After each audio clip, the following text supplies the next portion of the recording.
नमस्कार। ये खंड का की डिक्टेशन जो कि 100 वर्ड पर मिनट डिक्टेशन रहेगा, ग्रुप सी में ये डिक्टेशन बोली जाती है।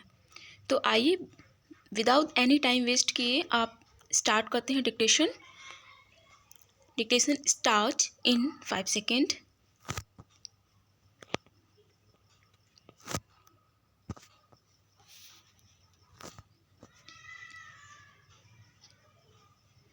महोदय, हिंदी चिरकाल से ऐसी भाषा रही है जिसने शब्दों का उनके भिन्न देश अथवा भाषा में उद्गम होने के कारण बहिष्कार नहीं किया।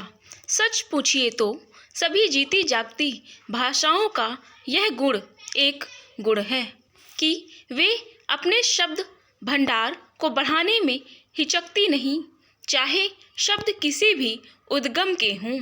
उन पर अन्य भाषाओं का प्रभाव पड़े बिना नहीं रह सकता, क्योंकि सभी जीती जागती भाषाओं में आदान प्रदान होता ही रहता है। इसलिए जब हम हिंदी को भारत के लिए एक सार्वभौम भाषा बनाना चाहते हैं तो प्रादेशिक भाषाओं के शब्दों और मुहावरों के लिए भी द्वार खुला रखना चाहिए। मैंने ऐसे कई लोगों के लेख देखे हैं जो हिंदी भाषी नहीं हैं और जिन्होंने हिंदी का अभ्यास राष्ट्रीय कामों के लिए ही किया है। उनके लेखों में कुछ ऐसे शब्द और मुहावरे देखने में आए हैं जो अर्थ तो स्पष्ट कर देते हैं पर आधुनिक हिंदी में प्रचलित नहीं हैं। अन्य भाषा भाषी ऐसे शब्दों और मुहावरों को अक्सर व्यवहार में लाया करेंगे और हम हिंदी भाषियों को उनका स्वागत करना चाहिए, न कि बहिष्कार। हिंदी सच्चे अर्थ में राष्ट्रभाषा तभी होगी जब भारत के सभी निवासी इसके साथ प्रेम करने लगेंगे और इसकी उन्नति में अपना गौरव मानने लगेंगे। यह भावना तभी उत्पन्न और परिपुष्ट हो सकती है जब वे यह समझने लगे कि हिंदी में कुछ उनकी भी अपनी देन है और हिंदी पर उनका भी कुछ अधिकार है। मैं समझता हूँ कि हमें इस भावना का स्वागत करना चाहिए, इससे डरना नहीं चाहिए। मैं तो यह भी मानता हूँ कि कहीं कहीं हमारे व्याकरण पर भी अहिंदी भाषियों का प्रभाव पड़ेगा और हमको उससे भी नहीं डरना चाहिए। इसलिए मैं चाहता हूँ कि हिंदी भाषी और हिंदी संस्थाएं निष्प्रह भाव से हिंदी की श्रीवृद्धि में लग जाएं, जिससे अन्य भाषा भाषी भी उसके विभिन्न प्रकार के साहित्य से परिचय पाने के लिए उसे सीखना आवश्यक समझें। जिस प्रकार आज कोई भी विद्वान आधुनिक विज्ञान से परिचय प्राप्त करने के लिए यूरोपीय भाषाओं का अध्ययन करना आवश्यक समझता है, यदि केवल काव्य अथवा ललित कला संबंधी ग्रंथ ही यूरोपीय भाषाओं में होते तो हमको उन भाषाओं को सीखने की शायद आवश्यकता भी ना होती। पर विज्ञान से परिचय प्राप्त करने के लिए उन भाषाओं का जानना अनिवार्य हो गया है। उसी प्रकार हिंदी भी इतनी समृद्ध होनी चाहिए कि आधुनिक विद्याओं को प्राप्त करने के लिए उसका जानना केवल पर्याप्त ही नहीं, आवश्यक भी हो जाए तथा इस भाषा में मौलिक ग्रंथ भी लिखे जाएं, जिनको पढ़ने के लिए अहिंदी भाषियों के लिए हिंदी सीखना आवश्यक हो जाए।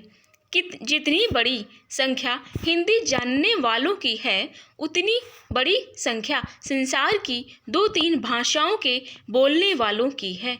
इसलिए यदि इतने लोगों में यह भावना उत्पन्न हो जाए कि वे हिंदी को संसार की भाषाओं में समुचित स्थान उपलब्ध कराना चाहते हैं, तो हिंदी का गौरव बढ़ेगा। आदरणीय महोदय, हिंदी के लिए यह आवश्यक ही गौरव का विषय है कि उसे भारतीय संविधान ने अखिल भारतीय भाषा का स्थान दिया है।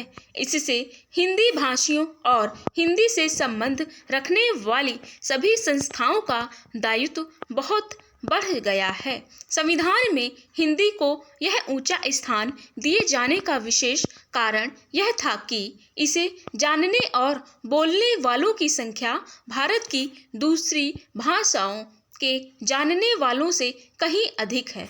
उन भाषाओं का भी अपना गौरवपूर्ण साहित्य है और उनके बोलने वाले अपनी भाषाओं के साथ प्रेम रखते हैं और उन पर गर्व करते हैं। इसलिए सभी ने हिंदी को जब वह स्थान दिया है तो यह समझ कर नहीं कि उनकी अपनी भाषा किसी बात में कम है, पर यह समझकर कि राष्ट्रीय काम के लिए हिंदी का ही प्रचार और प्रसार सुगम और सुलभ होगा। हिंदी को अखिल भारतीय कामों के लिए प्रधानता देते हुए प्रादेशिक भाषाओं को यहाँ के कामों के लिए प्रधानता दी गई है। इसलिए यह अनिवार्य है कि जहाँ हिंदी का प्रचार हो वहाँ प्रादेशिक कामों के लिए स्थानीय भाषाओं को भी प्रोत्साहन दिया जाए और वे अपने सीमित क्षेत्र में अपना काम सुचारू रूप से करें।